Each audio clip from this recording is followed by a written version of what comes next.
Well, good evening, ladies and gentlemen. It's Dan again with We the People. Uh, Everybody's wanting to talk about the possibility of another Revolutionary War or Civil War. And honestly, there's a lot of people that think that it's going to happen. My thoughts on it are, and I'm probably going to piss off a few people with this video.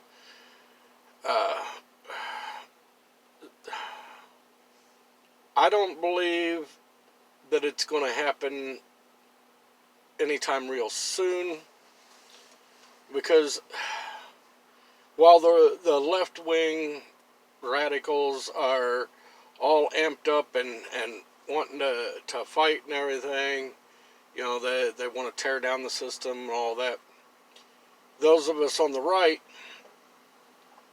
we're not so amped up about it. Okay? See, the thing is, the people on the left, those that are out there creating the chaos and so forth, they really don't have anything to lose. Okay, most of them are unemployed. They're not making much money or have no home. They're living in their basements with parents' basements and stuff like that. I'm not saying all of them are that way, but the large majority of them don't really have anything to lose. Now, those of us on the right, on the other hand, we're not wanting to really get out there and get involved in it because we do have a lot to lose. Most of us are older generation, late 30s through, the 70s even, so we've established ourselves. Okay? We respect law, they don't. Okay, so, those of us on the right, we have a lot more to lose, whereas those on the left don't. And those of us on the right, a lot of us aren't willing to take to the streets and go to war because, we are concerned about our families, about our homes, But the thing is, how long, I think that those of us on the right are probably going to sit around on our laurels and not get involved until it's basically too late, to be honest with you. Because we are so afraid of losing what we have. And we've done this for years. We're patriots, but we've sat around for so long and let them strip so many of our rights away. And, we're like, oh, well, okay, I can deal with this. Just let me, do this and keep what I've got right now. And we've just let them dwindle it. Our rights went from up here, and right now we're about right here, and we're slowly sinking. We're losing more and more of the rights. Now, most of us on the right are probably going to wait until it gets almost non-existent before we actually step up and do something about it. See, that's why I don't think that there's going to be a Revolutionary War or a Civil War, because we are, how do I put it, we're content with what we have. Those on the left aren't content because they don't have anything.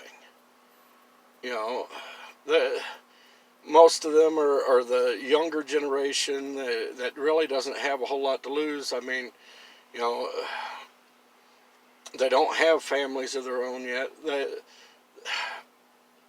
My train of thought here is, okay, when I was young, when I was in my late teens, early 20s and so forth, I was liberal. A lot of us were. Let's face it. Honestly, a lot of us were liberal. Were we as extreme as they are now? No. Okay, but I'm ashamed to admit it. You know, but I at that age and the mentality of the world, I felt like somebody owed me something. For everything that I'd already gone through. You know, I had no idea how bad life really was. You know, at that age, you know, life hasn't really begun to screw you yet. All they're getting is the tip. Their life hasn't screwed them yet, like it has those of us, the older generations.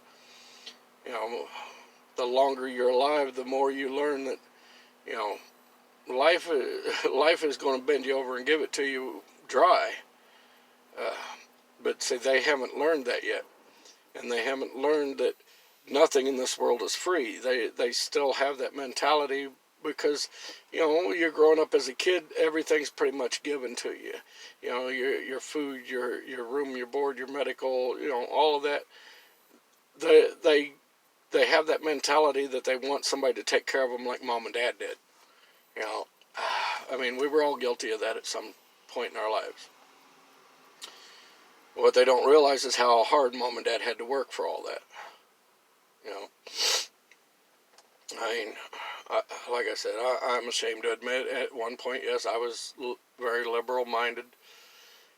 But once I had kids and I was out in the real world and having to earn everything myself, I started leaning more conservative. Because I was like, well, look, uh, my money is being taken and given out to these people that aren't working.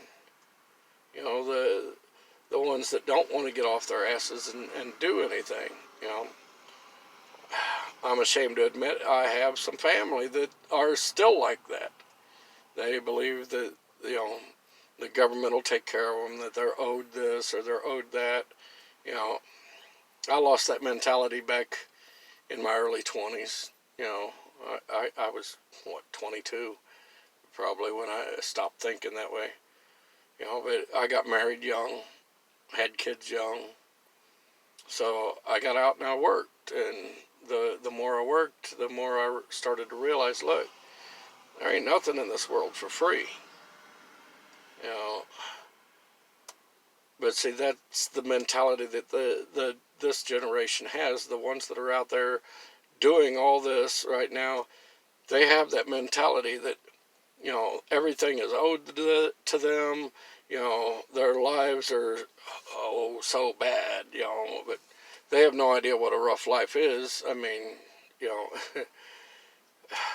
and honestly, my parents and grandparents could probably say the same thing about me growing up, that I had no idea how hard life really was. Because life has gotten easier with each passing generation. You know, what my grandparents went through, now that was rough. You know, what my parents went through, it got a lot easier. They were post World War II, you know, and my generation was the Vietnam and so forth. You know, so, but with each passing generation, technology made life easier. You know, some aspects it made it harder, but you know, our our mentality as we got older was, well, we don't really want to rock the boat. Whereas our mentality when we were young was, hey, let's capsize this bitch. You know, uh, we've we've gotten too complacent, so we're going to wait and see what happens, and we're going to wait and see what happens, and in the meantime, we're losing more and more ground.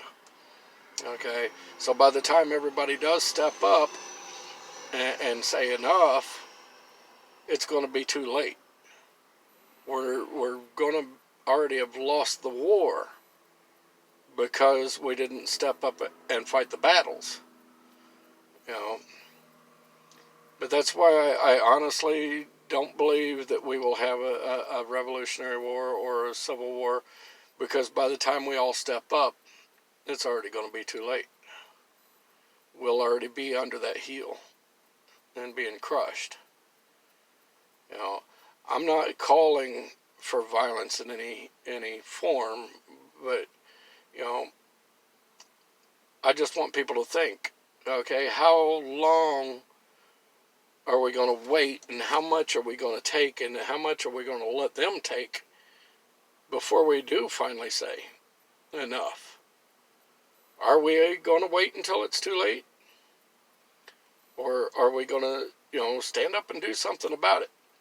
I'm all for trying to do everything peacefully, like I've called for in my previous videos.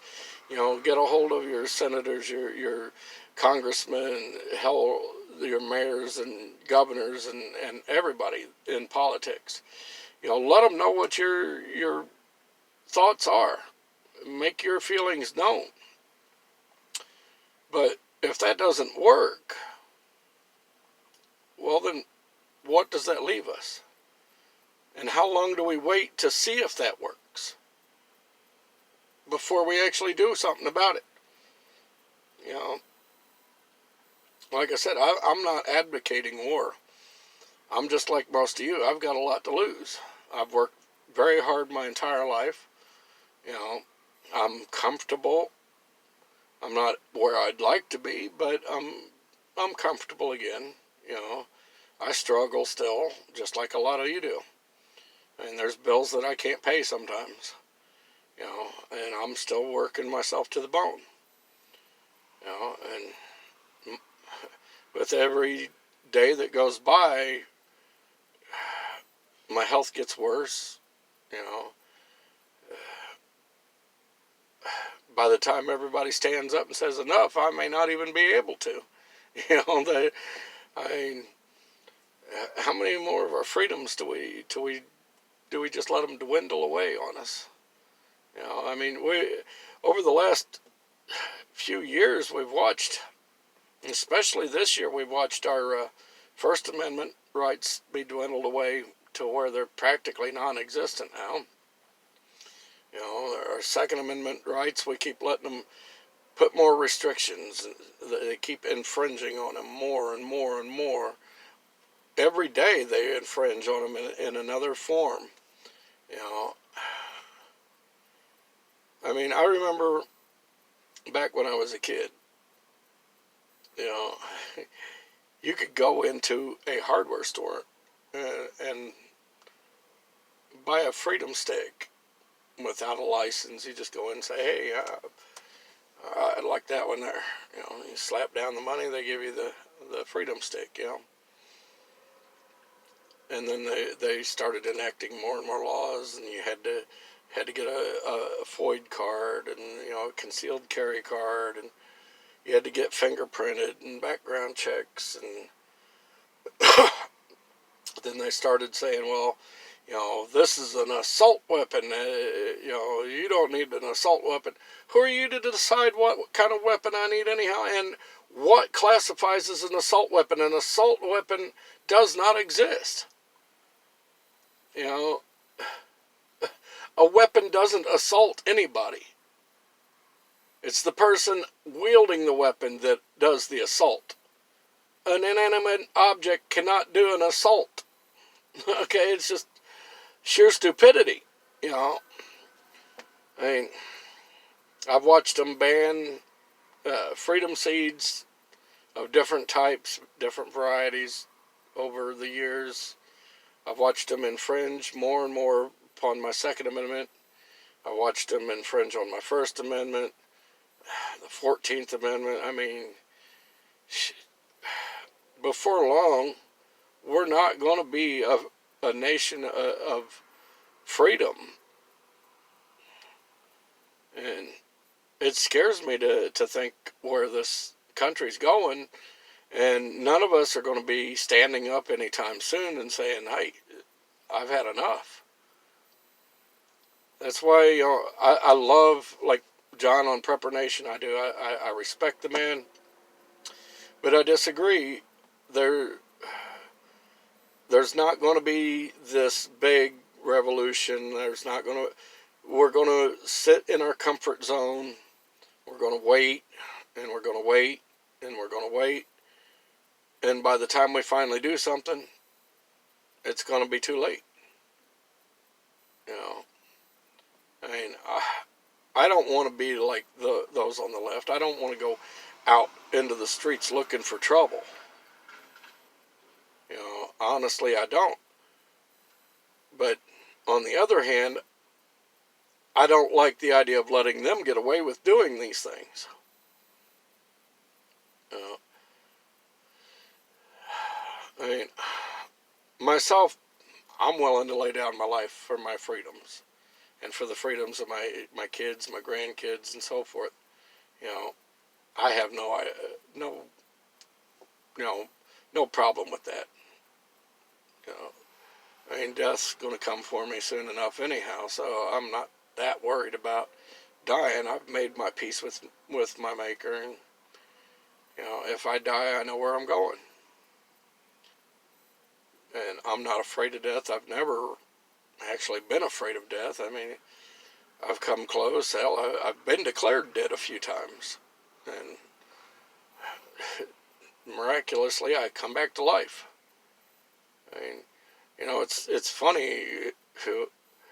I mean, I was declared dead. My heart had been stopped for a long time, and they called the time of death and everything. They were filling out the paperwork and all that, and my heart started back up, and I sat up. You know, and well, needless to say, they hadn't closed me up yet, so my insides were kind of hanging out, but it happens.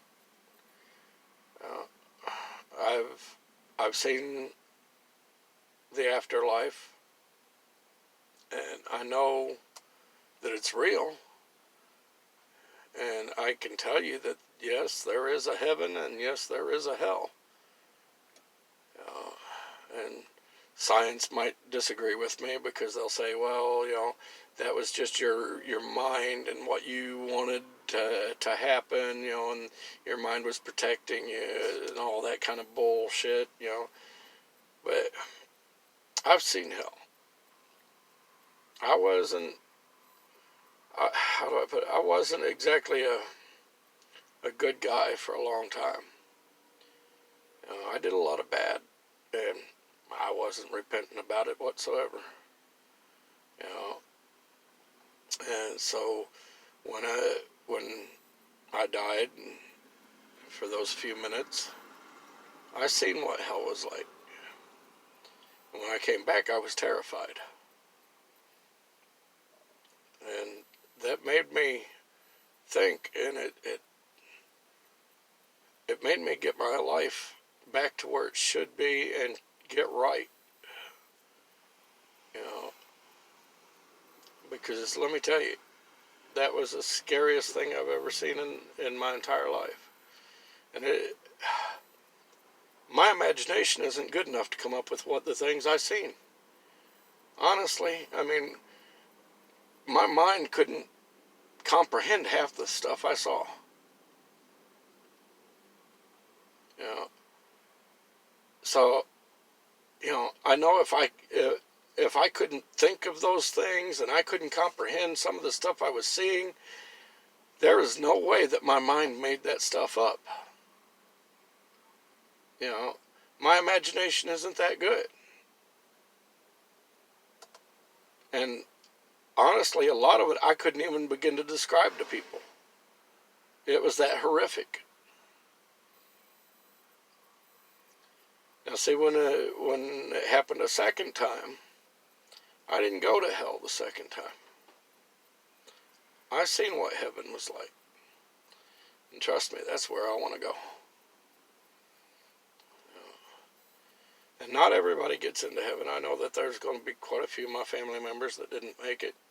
Quite a few people that I love that didn't make it into heaven. But you know what? When I went there, I didn't care. Yes, I missed them, and I still love them. But that sense of, you know, sorrow wasn't there. You know, the, I don't know how to explain that. It was, yes, I cared about their souls.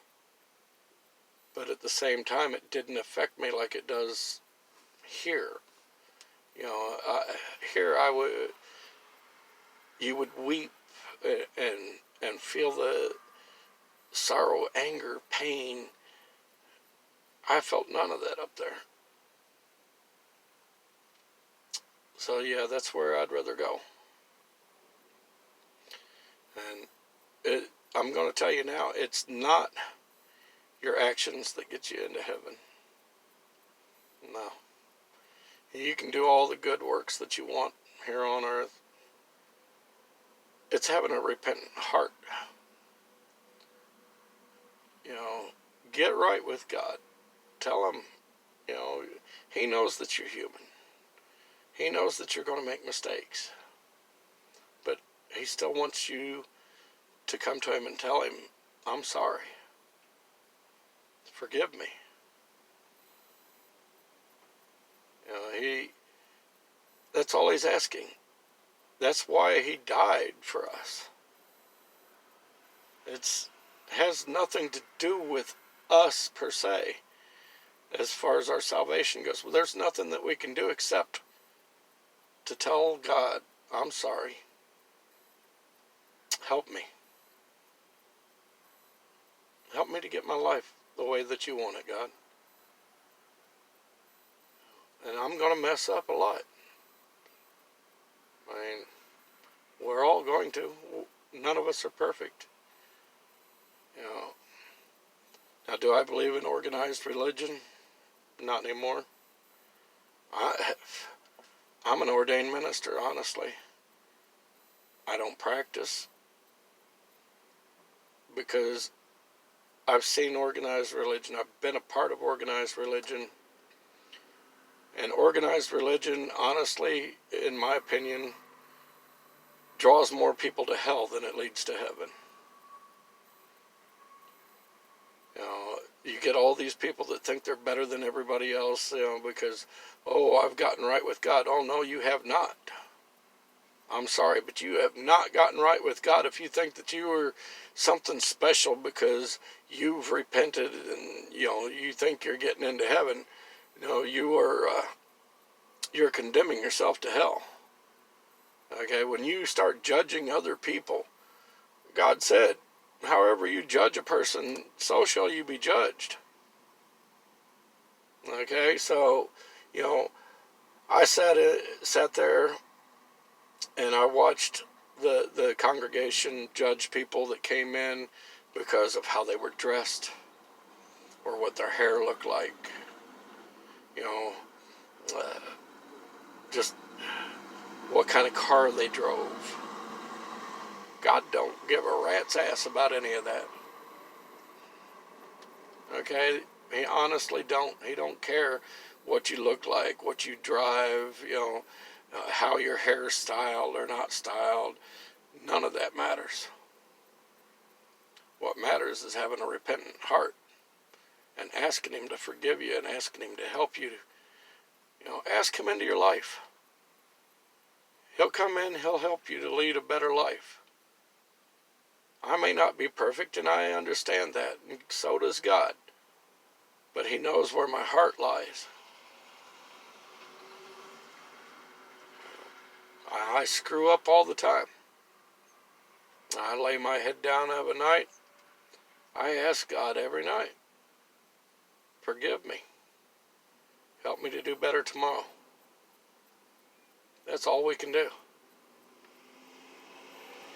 But I'm sorry I got all religious on you, but, you know, I'm just speaking from my heart. I speak on things that I know of. If people don't like that, they don't have to follow me. They don't have to subscribe. They can tell me off. I don't care.